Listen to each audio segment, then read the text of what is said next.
നല്ല അടിപൊളി ടേസ്റ്റോട് കൂടിയൊരു fish curry ഇതിൻ്റെ കൂടെയും കഴിക്കാൻ പറ്റും. Hello, welcome to Aji kitchen.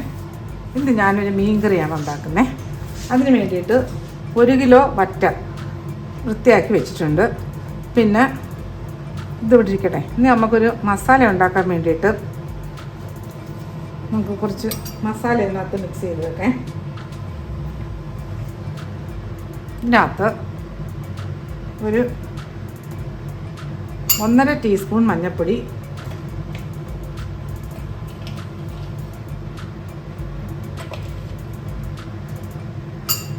ഒരു 1.5 ടീസ്പൂൺ കുരുമുളക് പൊടി,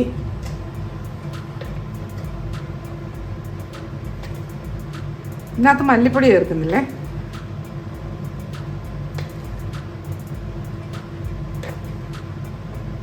ഒരു 4-5 ടീസ്പൂൺ പിരിയമുളക് പൊടി.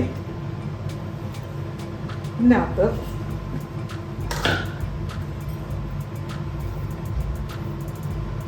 ഒരു 1/2 ടീസ്പൂൺ, 1/4 ടീസ്പൂണോളം ഉലുവാപ്പൊടി, വറുത്ത് പൊടിച്ച ഉലുവയാണേ. ഇതെല്ലാം കൂടെ കുറച്ച് വെള്ളം ഒഴിച്ചിട്ട് നമുക്കിവിടെ ഒന്ന് മിക്സ് ചെയ്ത് വെക്കാം.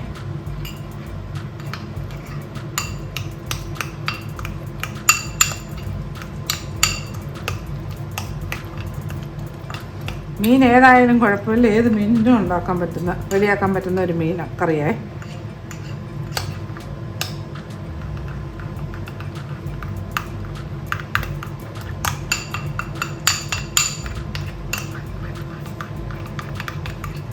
ഇതിവിടെ ഇരിക്കട്ടെ. നമുക്ക് ഒരു മിക്സർ ചെറിയൊരു ജാർ എടുത്ത് വെക്കാം. അതിനകത്ത് ഞാനിപ്പം പിരിയമുളക് പൊടിയാണ് ഇട്ട് കൊടുത്തത് വെക്കുന്നത്. പിന്നെ 1.5 ടീസ്പൂൺ കുരുമുളക് പൊടിയുണ്ട്. ഇതിനകത്തോട്ട് ഒരു 10-15 20 ചെറിയ ഉള്ളി, കുഞ്ഞുള്ളിയില്ലേ, സാമ്പാർ ഉള്ളി, അതിൻ്റെ ചെറുത്, അത് ഇട്ട് കൊടുക്കാം. പിന്നെ ഇതിനകത്ത് ഒരു വലിയ 2 കഷ്ണം ഇഞ്ചി, അതിങ്ങനെ ചെറുതായിട്ട് കഷ്ണിച്ചത്, അതും ഇട്ട് കൊടുക്കാം. പിന്നെ ഇതിനകത്ത് ഒരു 5 പച്ചമുളക്, എരിയുള്ള പച്ചമുളകാണ്, അതും ഇട്ട് കൊടുക്കാം. എന്നിട്ട് ഇതൊന്ന് മിക്സിയിലൊന്ന് ചെറുതായിട്ടൊന്ന് കറക്കണം. തരിതരത്തല്ല, ഒന്ന് അരയണ്ട, ഒന്ന് ചതച്ചെടുക്കേ. നമ്മുടെ ഉള്ളിയും ഇഞ്ചിയും പച്ചമുളകും ഒക്കെ ചതച്ചെടുത്തിട്ടുണ്ട്. അരയാതെ എന്തെങ്കിലും ചതയാതെ കിടക്കുന്നുണ്ടെങ്കിൽ നമുക്കൊന്ന് കല്ലിട്ടൊന്നൊന്ന് ഇതെല്ലാം ചതഞ്ഞിട്ടുണ്ട്, എല്ലാം നല്ലതുപോലെ ചതഞ്ഞിട്ടുണ്ട്. അങ്ങ് പേസ്റ്റ് ആവരുത്, അങ്ങ് ചതഞ്ഞ് കുഴഞ്ഞ് വാരരുതേ. ഇത്രയും മതി. ഇതുകൊണ്ട് ഇരിക്കട്ടെ. നമുക്ക് സ്റ്റൗ ഓണാക്കാം. ഒരു ചട്ടി വെച്ചിട്ടുണ്ട്.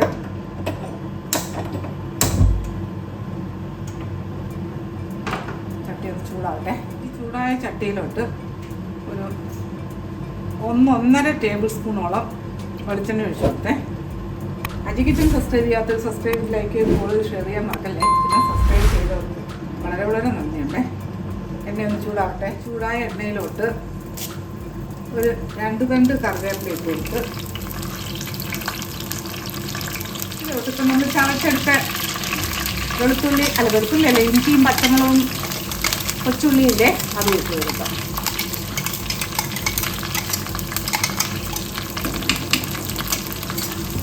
എല്ലാം ഒന്ന് നല്ലതുപോലെ ഒന്ന് മിക്സ് ചെയ്ത് കൊടുക്കാം.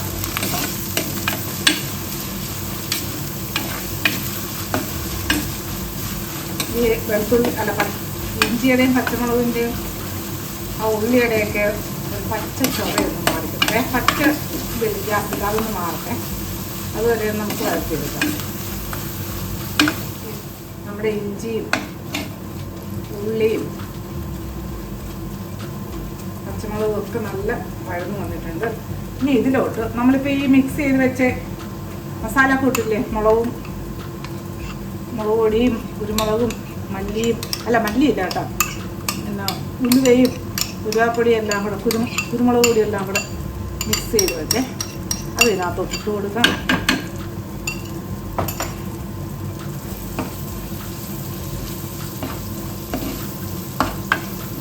അത് എല്ലാം ഒന്ന് വഴറ്റിയെടുക്കാം.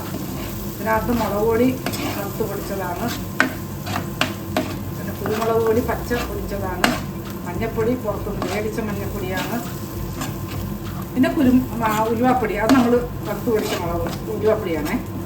എന്നാൽ ഈ എണ്ണയിൽ കിടന്നൊന്ന് വഴന്ന് കിട്ടട്ടെ. സിമ്മി കിടക്കുകയാണ്. നമ്മുടെ മീൻ കറിയുടെ കൂട്ടുകളെല്ലാം നല്ല വഴന്ന് കിട്ടിയിട്ടുണ്ട്. ഇനി ഇതിനകത്ത് ഒരു 1.5 ടേബിൾ സ്പൂണോളം പുളി, അത് നമ്മുടെ ഇഷ്ടത്തിനനുസരിച്ചിട്ട് കൊടുക്കുക. ഇത് പുളിയുടെ പേസ്റ്റാണേ. അല്ലെങ്കിൽ ഒരു വലിയ ഇപ്പം ഈ 1 കിലോ മീനില്ലേ, ഇത് പുളി ഇഷ്ടമുള്ളവർക്ക് വലിയ നെല്ലിക്ക വലിപ്പത്തിനല്ല നാരങ്ങ വലിപ്പത്തിനൊക്കെ ഒഴിച്ചു കൊടുക്കാൻ കഴിഞ്ഞേ. ഇപ്പം ഞാൻ ഒരു 1.5 ടേബിൾ സ്പൂണോളം പുളി ഒഴിച്ചിട്ടുണ്ട്. ഇനി ഇതൊന്ന് വഴറ്റിയെടുക്കാം. നല്ല വഴന്ന് കിട്ടണം, അതാണ് ഇതിന് കറിയുടെ ടേസ്റ്റ്. 1 മിനിറ്റ് കൊണ്ട് കിടന്ന് വഴലട്ടെ. ചെറിയ തീയിലിട്ട് നമ്മുടെ മസാലയൊക്കെ നല്ല വഴന്ന് കിട്ടിയിട്ടുണ്ടേ. നല്ലൊരു മണം. ഇനി ഇതിനകത്തോട്ട് നമ്മുടെ ഈ മുളക് കലക്കി പാത്രത്തിൽ വെള്ളം ഒഴിച്ച് കുറച്ച് കൊടുക്കാം. ഇനി ഇതിലോട്ട് കുറേ കൂടി വെള്ളം ഒഴിച്ച് കൊടുക്കാം. ഇതും പോരാ, കുറച്ചും കൂടി വെള്ളം ഒഴിച്ച് കൊടുക്കണം.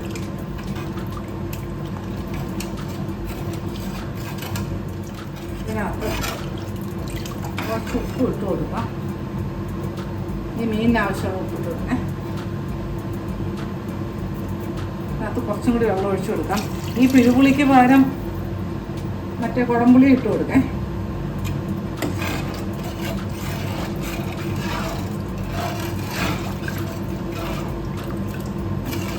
ഇനി ഇതൊന്ന് കവർ ചെയ്ത് കൊടുക്കാം. ഇതൊന്ന് തിളച്ച് കിട്ടട്ടെ. എന്നിട്ട് മീനിട്ട് കൊടുക്കാം.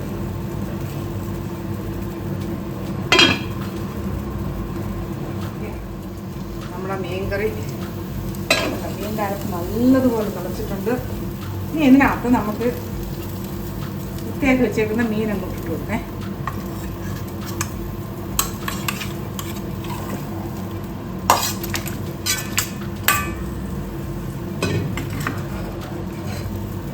നല്ല മിക്സ് ചെയ്ത് കൊടുക്കാം.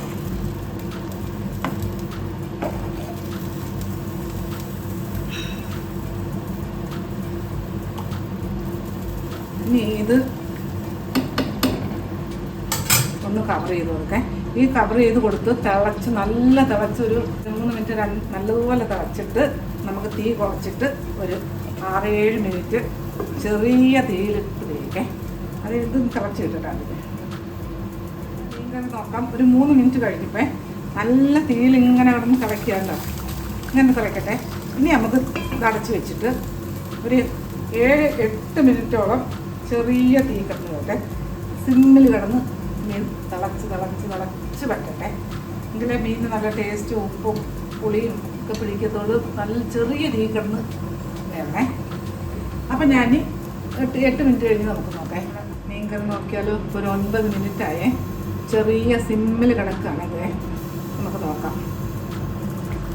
ഓക്കെ, ഇത് അടി പിടിക്കുമെന്നുള്ള പേടിയൊന്നും വേണ്ട. കാര്യം തീ ചെറിയ സിമ്മിലല്ലേ കിടക്കുന്നേ. ഇതൊന്ന് ചുറ്റാം. ഓക്കെ, എന്താ മണം. ഓക്കെ, എന്തൊരു കറിയാൻ അറിയാമല്ലോ. ഞാനിതൊന്ന് ഉപ്പുണ്ടോ നോക്കട്ടെ. നോക്കിയേ, ചാറ് നോക്കിയേ, നല്ല കുറുകിയ ചാറാണ്. ഇത് വേണമെങ്കിൽ വറ്റിച്ചും എടുക്കേ. ഞാൻ വറ്റിക്കുന്നില്ല.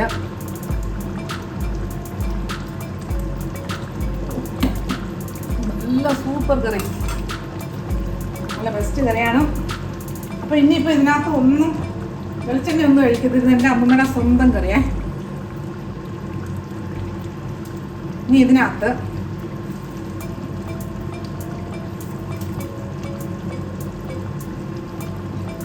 കറിവേപ്പില ഇങ്ങനെ വെക്കാം. ഇങ്ങനെ അടയ്ക്കാം. ഗ്യാസ് ഓഫാക്കേ. ഇതൊരു 4-5 മിനിറ്റ് കഴിഞ്ഞിട്ട് നമുക്ക് നോക്കാം. നമ്മുടെ കറി അടച്ച് വെച്ചിട്ട് 4-5 മിനിറ്റ് കഴിഞ്ഞേ നോക്കാം. അതിനാ മണം, നല്ലൊരു മണം. നോക്കിയേ, നല്ല അടിപൊളി ടേസ്റ്റോട് കൂടിയൊരു ഫിഷ് കറി. നല്ല ടേസ്റ്റാണിത് കഴിക്കാൻ. ഞാനിപ്പോൾ വേറെ മൂട്ടും പറഞ്ഞു വെക്കുന്നില്ല. ഓക്കെ. നല്ല ടേസ്റ്റുള്ള കറിയാണ് ഇത്. എന്തിൻ്റെ കൂടെയും കഴിക്കാൻ പറ്റും. പിന്നെ ഇതുപോലെ ഉണ്ടാക്കിയിട്ട് എൻ്റെ ഫീഡ്ബാക്ക് പറയാൻ നമുക്കല്ലേ. ഇത് പണ്ട് എൻ്റെ അമ്മ ഉണ്ടാക്കി തന്നിരുന്ന കറിയാണ്. അത്ര ടേസ്റ്റ് ആയിരുന്നു കഴിക്കാനായിട്ട്. അമ്മൂമ്മ മനസ്സിൽ വിചാരിച്ചുകൊണ്ട് ഞാനിത് റെഡിയാക്കിയതാണ്. അപ്പം ഇതുപോലെ ഉണ്ടാക്കി ഫീഡ്ബാക്ക് പറയാൻ മറക്കല്ലേ. അടുത്ത വീഡിയോ ആയിട്ട് അടുത്ത ദിവസം.